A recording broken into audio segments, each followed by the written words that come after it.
FSPMI sekaligus KSPI Konfederasi Serikat Pekerja Indonesia menolak UMP tahun 2020 yang ditetapkan oleh Gubernur DKI Jakarta senilai 4.200.000. Karena apa? Pertama, Gubernur DKI Jakarta Anies Baswedan pernah berjanji bahkan di dalam kontrak politik dengan para buruh DKI Jakarta bahwa kenaikan upah minimum DKI Jakarta adalah di atas PP 78 tahun 2015. Itu yang pertama. Yang kedua, Gubernur DKI Jakarta harus taat dan tunduk terhadap keputusan Pengadilan Tata Usaha Negara pada tahun 2016 yang mengatakan bahwa penetapan Pergub Peraturan Gubernur tentang kenaikan upah minimum pada tahun 2016 untuk upah minimum DKI tahun 2017 ditolak oleh Petun DKI Jakarta yaitu Jakarta Timur.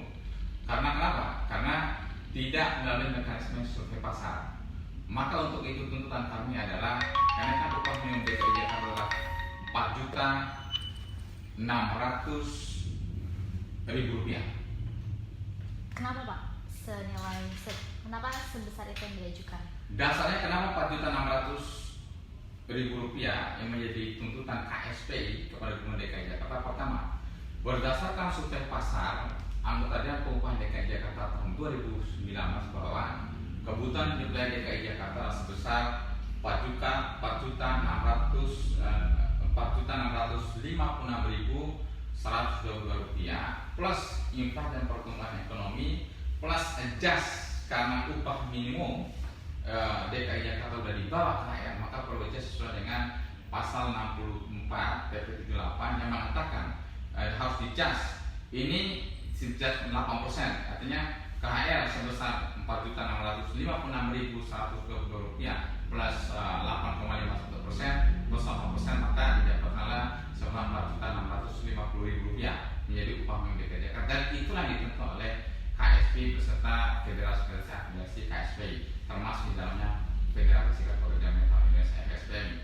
Oke, terus langkah apa nih ke depannya? Karena kan udah ditetapkan 4,2, tapi harusnya itu dinilai cocoknya itu 4,6. Lalu langkah ke depan itu seperti apa nantinya agar 4,6 ini bisa didapatkan oleh teman-teman buruh?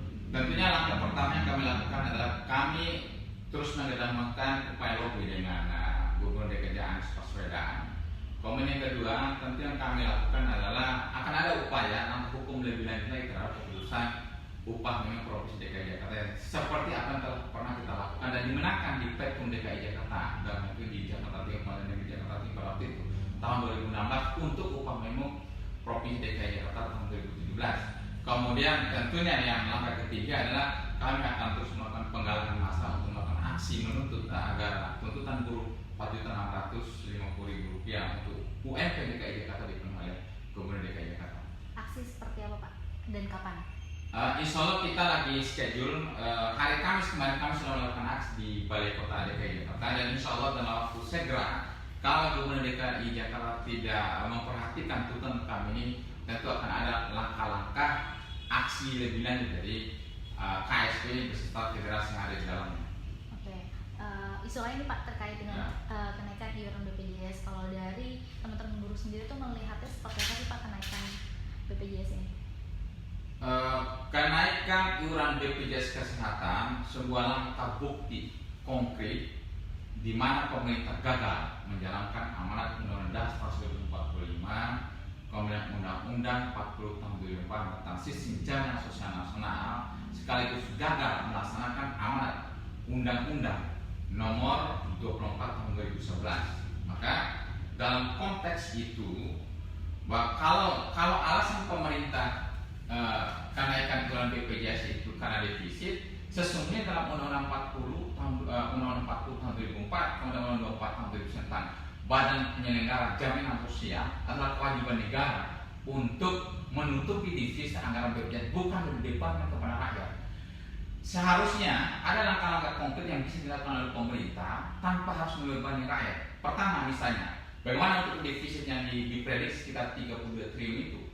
Yang harus dilakukan oleh pemerintah adalah pertama, pemerintah harus mengejar potensi iuran pekerja formal yang ada di Indonesia. Kalau data tahun 2019 pekerja formal di Indonesia adalah 53,272 juta orang, 53,2 juta orang. Kalau dikalikan dengan upah rata-rata nasional sebesar 2.830.000, maka akan terakumulasi dana sebesar 93 sekian triliun rupiah per tahunnya, 93, sekian triliun rupiah per tahunnya. Maka defisit itu sebenarnya bisa ditutupi dengan optimalisasi potensi pekerjaan formal yang sampai hari belum terserap dengan baik oleh BPJS Kesehatan. Karena dari total 53,272 juta orang pekerja formal Indonesia sampai dengan hari ini baru terdaftar menjadi peserta BPJS Kesehatan sebesar baru 14 juta orang. Artinya ada sekitar hampir 40.000 orang, 39 juta pekerja formal ini belum terdaftar menjadi peserta BPJS Kesehatan.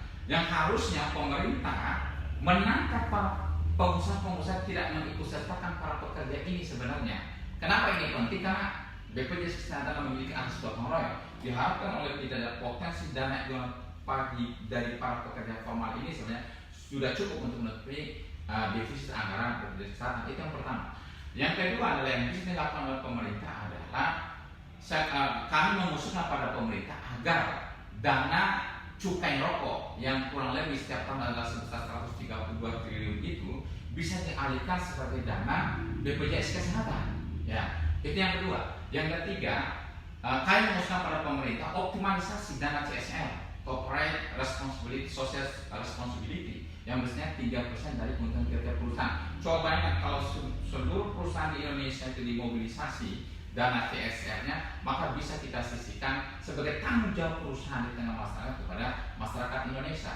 Kemudian yang keempat yang akan dilakukan oleh pemerintah adalah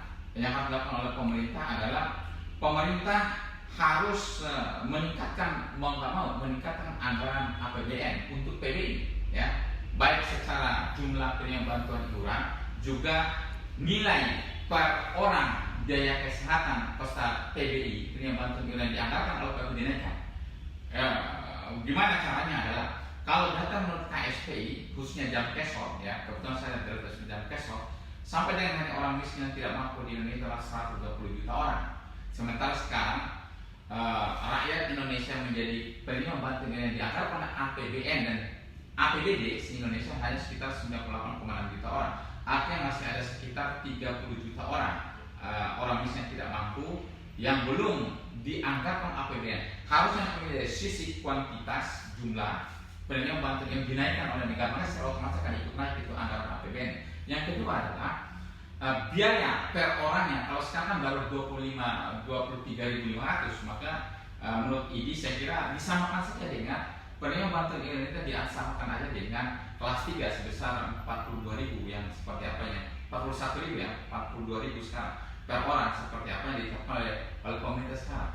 Itu harus dilakukan pemerintah. Kalau itu dilakukan, insya Allah BPJS tidak akan mengalami defisit. Apalagi amanat Undang-Undang Kesehatan, Undang-Undang Nomor 36 tahun 2009 tentang kesehatan mengamanatkan 5% dari APBN itu untuk dana kesehatan. Artinya kalau APBN kita 2020 adalah sebesar 2.200, seharusnya ada dana untuk kesehatan dari sisi APBN adalah sekitar 110 triliun, ya, 110 triliun.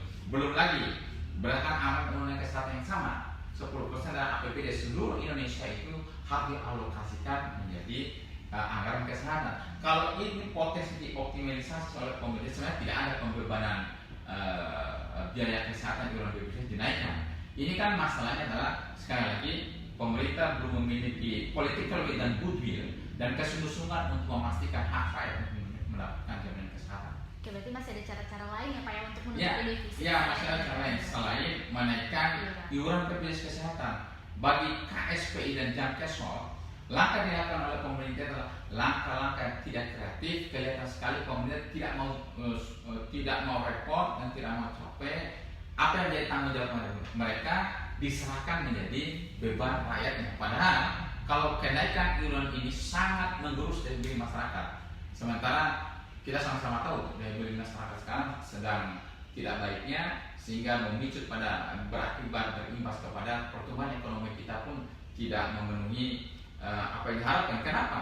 Karena kontribusi rakyat itu dalam pertumbuhan ekonomi, misalkan data yang kami miliki adalah 55% pertumbuhan ekonomi masih disumbangsi oleh konsumsi rumah tangga. Tentunya ada di dalamnya adalah rakyat. Maka ketika iuran BPJS dinaikkan pada masyarakat, sudah pasti dia akan menghajar dari beli masyarakat yang berimbas kepada serapan hasil industri, konsumsi rumah tangga kita akan melemah juga. Tentu rencana pemerintah untuk menjadikan Indonesia adalah negara dengan pertumbuhan ekonomi 7% hanya disahkan jangkau semata. Kalau ini terus menjadi rakyat. Oke. Selain menurunkan daya beli masyarakat, kalau dari teman-teman buruh sendiri melihatnya dampak lain dari kenaikan iuran BPJS ini apa aja sih Pak? Ya tentu, udah pasti kenaikan BPJS sudah pasti ada daya beli kan, buruh udah pasti itu, ada daya beli ya kan. Kita bisa lihat kan, sekarang aja bukan hanya yang menunggu rakyat sekarang itu bukan hanya dengan dalam kesulitan ekonomi kita sekarang ini. Kalau kita perhatikan, pemerintah terkesan sekali cari jalan instan tanpa melakukan langkah-langkah kreatif yang tidak membebani rakyat. Karena kan iuran BPJS sudah pas yang memakan dari beli buruh. Jadi dari sisi yang lain adalah harus diingat bahwa buruh di Indonesia yang ditanggung oleh BPJS Kesehatan itu adalah 5, 1 istri dan 3 anak. Bahwa rata-rata masyarakat Indonesia tidak semuanya memiliki anak 3 orang, bahkan lebih dari 7. Tentu bisa dibayangkan itu kalau dia masuk di kelas 1 misalnya adalah sekarang itu adalah 160.000 rupiah, itu bisa dikalikan itu. Kalau dikalikan 5 saja dia, artinya ada hampir sekitar 520 ribuan beban buruh harus dikelola, sementara kenaikan upah minimum saja hanya sekitar 8,31%. Kalau ini terus dilakukan, sudah bisa pastikan ya dalam daya beli masyarakat akan jatuh. Yang kedua, kalau sekarang banyak peserta BPJS Kesehatan tidak sanggup membayar iuran, tentu akan diperparah lagi. Mungkin bagi masyarakat yang pas-pasan, dia akan terjadi sistem pergeseran. Mereka dari kelas 3 turun menjadi kelas 1. Harus diingat, nilai premi BPJS Kesehatan itu berlaku bagi seluruh rakyat Indonesia. Ini cuma bisa bayangkan itu.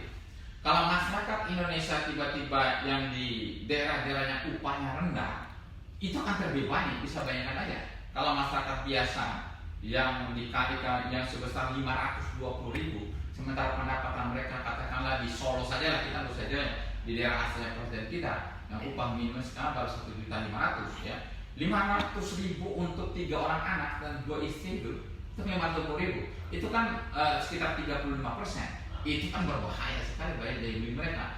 Tentunya bagi DKI Jakarta yang upahnya udah 4.200.000, kalau 500.000 baru sekitar 20%. Tapi bagi daerah-daerah, belum lagi daerah-daerah yang lain yang upahnya pendapatan mereka kecil. Di sisi yang lain, bahwa harus data BPJS Kesehatan khususnya ya penerima bantuan iuran itu belum tepat sasaran. Makanya yang heran, banyak masyarakat yang seharusnya mendapatkan bantuan iuran menjadi peserta PPI yang dianggarkan oleh APBN, sesungguhnya masih banyak yang mereka tidak mendapatkan hak itu. Oke, Pak, nanti rencananya itu kan BPJS sendiri akan ada kader-kader JKN sendiri itu Pak untuk menagih kepada peserta yang menunggak untuk membayar iuran tanggapan itu seperti apa? Kalau kami sebagai pimpinan KSPI yang sekaligus adalah salah satu elemen masyarakat yang menjadi lokomotif undang-undang BPJS yang dikenal dengan komunikasi jaminan sosial pada waktu itu, bahkan kami melakukan inisiasi citizen lawsuit kepada pemerintah pada waktu itu sehingga kita dibenarkan, sehingga alhamdulillah Undang-Undang 24 tahun 2011 ditetapkan di bulan Oktober atau November tahun 2011 itu. Bagi kami, cara-cara yang dilakukan oleh pemerintah ini sebenarnya tidak beradab ya, tidak pantas lah di tengah masyarakat yang mengalami kesulitan harus ditagih layaknya debt collector. Lebih baik ayo pemerintah kita sama-sama turun, pastikan pekerja formal 55,2 juta orang yang menjadi peserta BPJS Kesehatan, maka kita terakumulasi dana potensinya sebesar 93, sekian triliun ya, 93. aturan sudah ada. Bagi para pengusaha yang tidak mendaftar, maka masuk penjara 8 tahun. Itu harus dilakukan pemerintah. Yang kedua yang saya bilang tadi, daripada kita harus mengejar rakyat yang tidak mampu, rakyat juga sulit loh. Tolonglah jangan membebani rakyat lagi. Justru nanti dikhawatirkan akan terjadi kerawanan sosial di tengah-tengah masyarakat. Masyarakatnya lagi sulit. Seharusnya pemerintah harus bekerja sungguh-sungguh terhadap apa yang disarankan oleh KSM maupun Jamkes Kota itu. Oke, lalu terakhir nih Pak, harapannya bagi pemerintah sendiri dari teman-teman buruh, apakah iuran BPJS ini tidak usah dinaikkan, tetap seperti yang lama aja atau seperti apa Pak? Harapannya memang iuran BPJS Kesehatan tidak usah dinaikkan.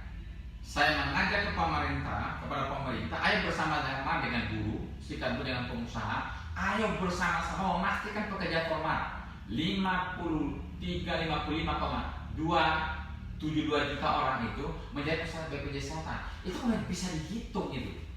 Yang kedua, pemerintah memiliki politik kami dan goodwill ya untuk menggeser ya tadi cukai rokok yang besarnya hampir setiap tahun 132 triliun itu ya, kalau tidak semuanya paling tidak setengahnya kita serahkan kepada menjadi anggaran BPJS Kesehatan. Kemudian berikutnya tadi kita pastikanlah ya pemerintah, DPR RI, DPRD harus memiliki political will untuk melaksanakan amanat undang-undang kesehatan. Anggaran kesehatan untuk APBN adalah sebesar 5% dan anggaran kesehatan untuk APBD adalah sebesar 10%. Kalau ini terjadi, insya Allah sesungguhnya kalau pemerintah sungguh-sungguh melaksanakan tidak ada defisit anggaran BPJS Kesehatan harus dibebankan kepada rakyat yang sekarang kebetulan lagi mengalami kesulitan daya belinya. Makasih Pak Iswan. Ya, siap. Kita ngobrol dulu Pak, ngambil Ya. Jadi nggak setuju Pak